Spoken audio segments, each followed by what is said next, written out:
Hello, everybody, and welcome to the TeacherCast Educational Broadcasting Network. My name is Jeff Bradbury. Welcome to TeacherCast. Thank you so much for making TeacherCast your home for professional development. We have a great show for you today. Today, we're going to be asking the question, how do you teach in your classroom using interactive whiteboards and some amazing interactive software? But before that, I want to introduce you to a great teacher. I want to bring on Danesa Menge today to the program. Danesa, welcome. How are you today? Good. How are you? Thank you. Thank you so much for being here. Tell us a little bit about yourself.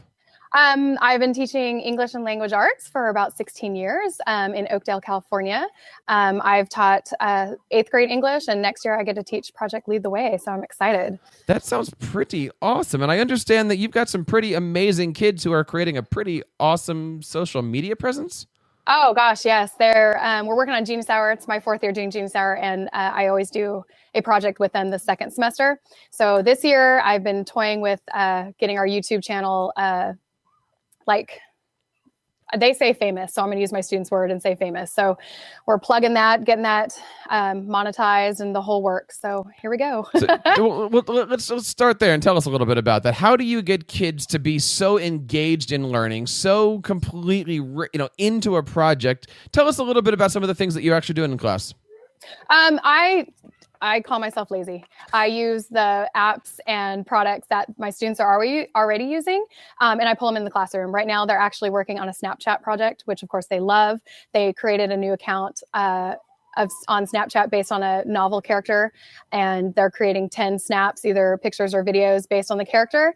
They're putting it up to my story, downloading the video, sending it to me. You'll see that on YouTube very soon. So that's just one reason. We use Instagram, Twitter, anything that they already are using, in addition to my Smartboard and SmartAmp and Google Docs and that sort of thing. So today, of course, we're going to be talking all about interactivity, keeping your kids engaged, keeping your kids really doing some amazing projects. And you might have some questions out there for Denesa and also on how to do some of these things. There's, of course, several great ways to reach out and be a part of our podcast each and every week. We, of course, love it when you find us on Twitter at TeacherCast. Email us at feedback@teachercast.net. Leave us a voicemail over at teachercast.net/voicemail. And of course, you can subscribe to this and all of our shows over on teachercast.net/audio and teachercast.net/video.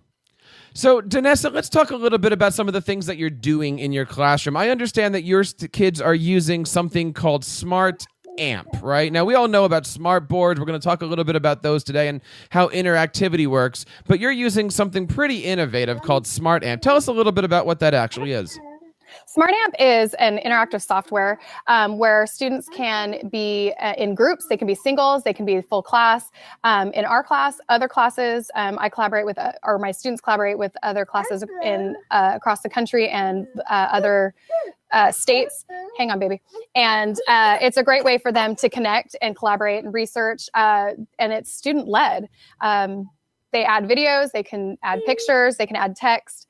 It's just a great way for students to take what they're learning and apply it.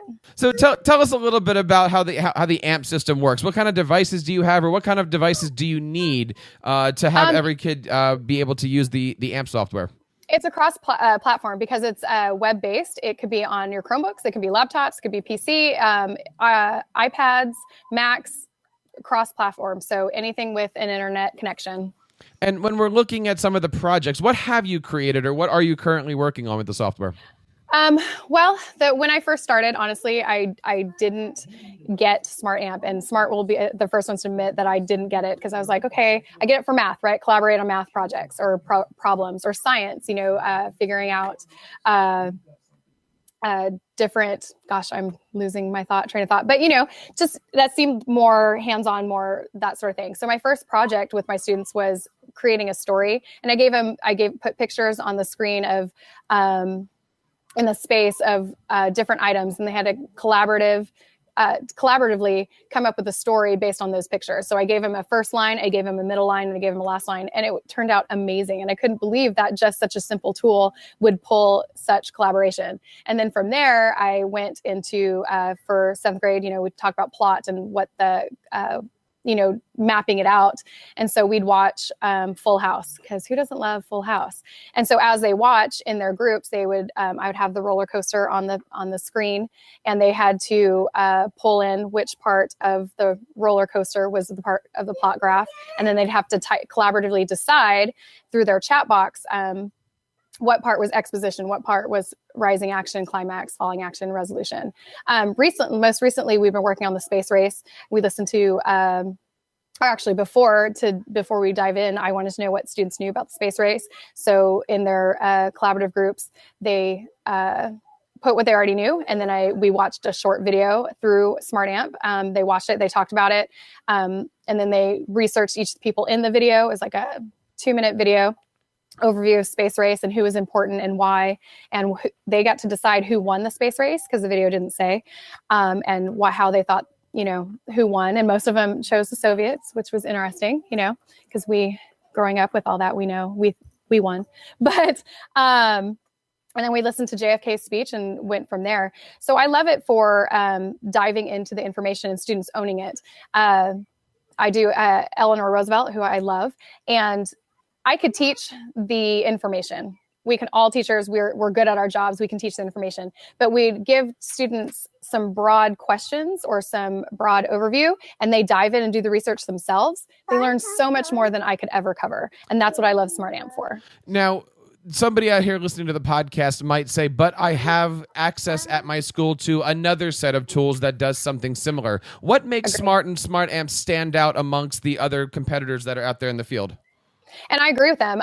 And I was that person at the beginning. When I first was introduced to SMART Amp, I was like, well, I have Google for that. I have Google Docs. They can work collaboratively that way. We have the slides that can do that.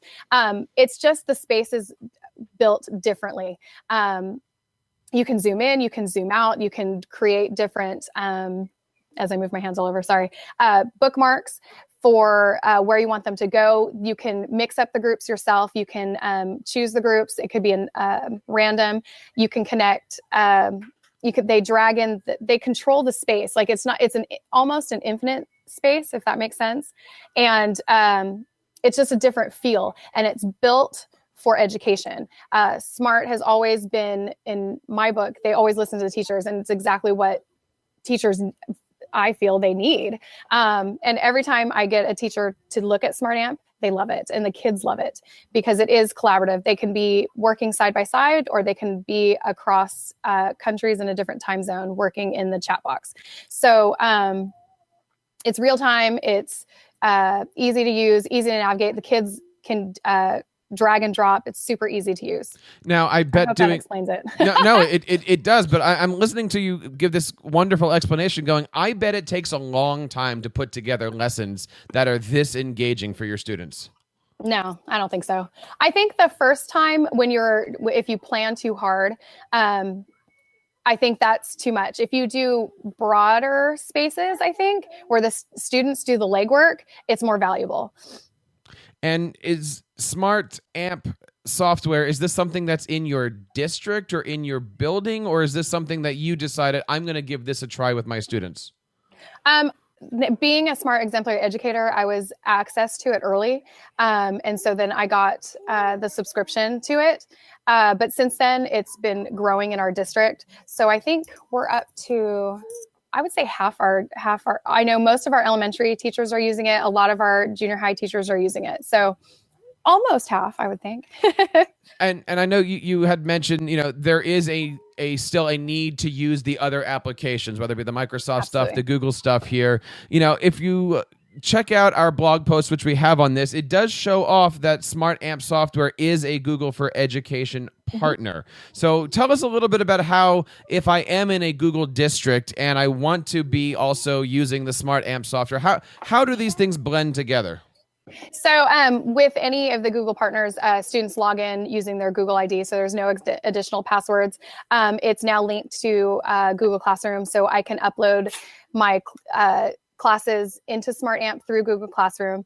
So there's no extra work for the teacher. Students are dropped right in. So if I created a learning space for them, when they open it, they're pulled right into it. So there's no extra clicking. It's just typing in SMART Amp. They click this login button and they're in. So, Denesa, I want to ask you a few other questions about interactivity. Recently I was doing some trainings in my own district on interactive boards, and somebody asked me a relatively simple question, but one that's kind of been with me since the training. She says, why would I want to do this? Why would I want to create something on this interactive board? I just don't understand the concept. So I want you to kind of to wind up here and kind of help me explain it to somebody who might be listening to this going, I have a whiteboard, I have markers. Why do I want to take that next jump? Or the person that's saying, my district just put this thing on my wall. It's a projector, right? That's all it is. I think that's the word. Yeah. With the interactive whiteboards, it's about the student, right? We're teaching for the students. So you want them to engage and be involved with the content. So what better way to do that than have them coming up to the board and manipulating either words or problems or that sort of thing. If we're lecturing the whole time, we're missing out on the engagement piece. Yeah, I might be, yelling and dancing or whatever up front. But if they're not involved actually in the content, actually hands-on manipulating it, then the students aren't going to be fully engaged. So I always say, just try it once. And it doesn't have to be hard. It could be, my very first SMART lesson was vocabulary. How boring is vocabulary, right? I hate vocabulary. Yeah, we all hate it. My students hate it. But taking a simple piece, putting the word on a SMART board or interactive whiteboard, drawing ink over it and hiding the definition behind all that. The students erase it. They get excited, right? They just shown the word to the rest of the class. They write it down. And then they used to drag it out. They were so excited and so engaged, and they couldn't wait to do the next one, if that makes sense. So that one little action, getting kids up to the board, erasing, pulling things out, flipping things over, whatever, even just simply writing a problem, it raises the engagement. And it raises their attention, and so they're more involved. I love the stories that you're sharing because it's obvious that your students are doing some amazing things, and it doesn't seem like this is taking you that long to put together to create these interactive lessons. I wanted to kind of bring up something we didn't talk about in the beginning. You said that you are a SMART Exemplary Educator. What does that mean? Yeah. I had to put up an application very similar to Google Certified Innovator. You have an application, you do a video, and SMART goes through all these, and you're showing that you're using their technology, in an innovative way. So I've been in that since 2011, I think. Yeah, it's been. I was looking at my certificate on the wall. Yeah, 2011. So there's quite a few of us from all over the world now. With that status. So it's pretty cool. That is pretty amazing. What does it mean to your students that they have an educator that is thinking literally outside the classroom and continuing their education and building that PLN and bringing the world to them?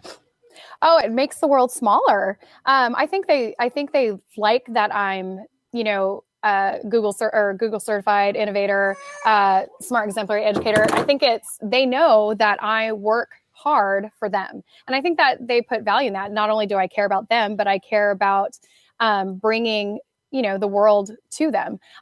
They've had the opportunity to collaborate with my friend Boris in the Netherlands. They've collaborated with Slovakia. We're working on a blogging collaboration with a friend in another state. I mean, it just makes the world smaller, and it makes learning more interesting. Really, it's real life now. And now you're also a Flipped Learning International Ambassador. That's a new one for me. What was that one? That came about with Flip Class. I am a Flip Class member, I guess, on Twitter Monday nights, and then Josh Bergman, right? He put this together, another application, because I do Flip Class learning. I take the boring stuff out of class. My students watch, a 2 to 5 minute video, and they bring their knowledge to the classroom and they do the real world activity. So I've been doing that for 3 years and got into that. So yeah, it's been a wild ride. By the way, I love your energy. It's contagious here. I can just imagine what it's like to be in your class. And it's funny. I haven't had any coffee today. My students will be like, "You haven't had coffee," and I was like, "I know. I'm like this all the time." It's true. It's real. Well, let's talk a little bit about your students, but also those who are around you. When other teachers are seeing how easy it is to create these interactive lessons using the SMART software, using Google software, using how is it to sit there with another teacher and go, look, you guys can do this too, and look at how easy this is? It can go one of two ways. Some are intimidated. And I have to remind them, I didn't just start one day and do all this at once. Choose one thing, like the vocabulary. That's what I started with SMART, my SMART board, just vocabulary. I went, oh my gosh, that worked. And then I added something else. If something didn't work, I dropped it and moved on. So that's my big thing to teachers when I'm mentoring teachers or teaching teachers. Just choose one thing and go there. It could be a Kahoot. It could be quizzes. It could be anything, really. And if it works, keep doing it. If it doesn't work, drop it and try something else. I love to mentor teachers and say, okay, what are you planning for tomorrow or next week? Because, we like to know what's going on. But, and let's look at it. What can we do to make it more engaging? What can we do to make it student focused, student centered? So it takes it off you and puts it on them. And I think just taking those baby steps really helps teachers. I love the concept of baby steps, and also as a tech integration specialist, tech coach, and you're right. Mm-hmm. Pick that one thing or find that, if one thing doesn't resonate with the teacher, try something else. Yeah. And one of the things that you had mentioned you're trying, and I'm trying to get the plug in here at the end, your YouTube channel. You said you're monetizing a YouTube channel, but this is your classroom. How does all that work together? How do you go to your boss and say, I'd like to make some money on YouTube? I ask forgiveness a lot. That's the same thing with robotics. I get sparrows in the classroom for the same reason. But I've been toying with this for a long time. I always talk about to my students that our class would be really fun to watch online. It would be a great TV show. I have a student in here right now, and she's like, yeah. But and the kid's like, yeah, you should do that. So I was talking about it, I think in November, and the kid's like, you have to do that for Genius Hour this year. And I said, okay. So I'm finally doing it. So I monetized the site. I've been doing videos once a week. The kids all had to get YouTube permission slips. They already have through our technology policy that they get signed at the beginning of the year, whether or not they can be online. But this is just reassurance that can be on YouTube. So I know the parents understand what's happening there. So and we're going from there. So it's been fun. It's fun to show what we do in class and what my class actually looks like. Because I know sometimes when teachers talk about it, it sounds like the perfect classroom. My classroom is not perfect. I think the other day, one of my videos just last week was I got a new Donor's Choose product in, and it had those pop balls, bubble wrap. Thank you. And they wanted to pop it. So the last 5 minutes class, what did we do? We popped bubble wrap. So, it's just you go with the flow, and that's what we're showing. I think that is a great title for this podcast, which is just go with the flow and see what happens. It's really, really cool. Talking today to Danesa Menge from California. Danesa, just in kind of closing here, what advice do you have for anybody that's looking to reach out and try some interactive whiteboard lessons, interactive software like the SMART software here? What kind of advice can you give out to those teachers who are like, I'm not sure about this all yet, but I really want to try? Reach out. Smart Exchange online, if you Google Smart Exchange, has a lot of lessons and webs already done in Smart Amp, Smart Notebook, interactive software already done for you. Hang on, baby. So they don't have to reinvent the wheel. They can use what's already out there. Any presentation that I do with teachers, that they can contact me. I'm forever your helper, your mentor. And so if they have an idea and they're not sure how to do it, contact me. I'm on Twitter, I'm online, email, call, I'm good.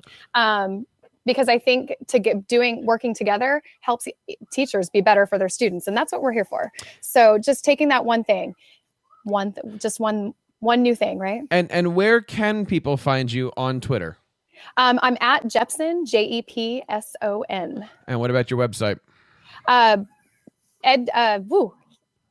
edtechmenge.blogspot. Very, very cool. Or blogger, my bad. Danesa, I want to say thank you so much for your time tonight. I would love to have you back on to not only showcase the great things that's happening in your classroom, but also to maybe we can plug that website a little bit with the YouTube videos. I'm really, really interested in seeing some of the stuff that your kids are working on. And, if anybody out there is looking for more information on SMART AMP, SMART technologies, tell us one more time, where can we go to find out and get some help with that? Smarttech.com is definitely the way to go. But if you're looking for lessons or stuff that's already made, it's exchange.smarttech.com. Excellent. And again, one more time, thank you to Denesa for coming on. And also thank you to our friends over at SMART for helping put this show together. There's, of course, several great ways that you can reach out and be a part of this and all of our shows over on TeacherCast. You can, of course, find us on Twitter at TeacherCast. Email us at feedback@teachercast.net. Leave me a voicemail at teachercast.net/voicemail. And, of course, all of our shows, audio and video, can be subscribed on iTunes and YouTube over on teachercast.net/audio and teachercast.net/video. On behalf of everybody here on the TeacherCast Educational Broadcasting Network, my name is Jeff Bradbury, reminding you to keep up the great work in your classrooms and continue sharing your passions with your students.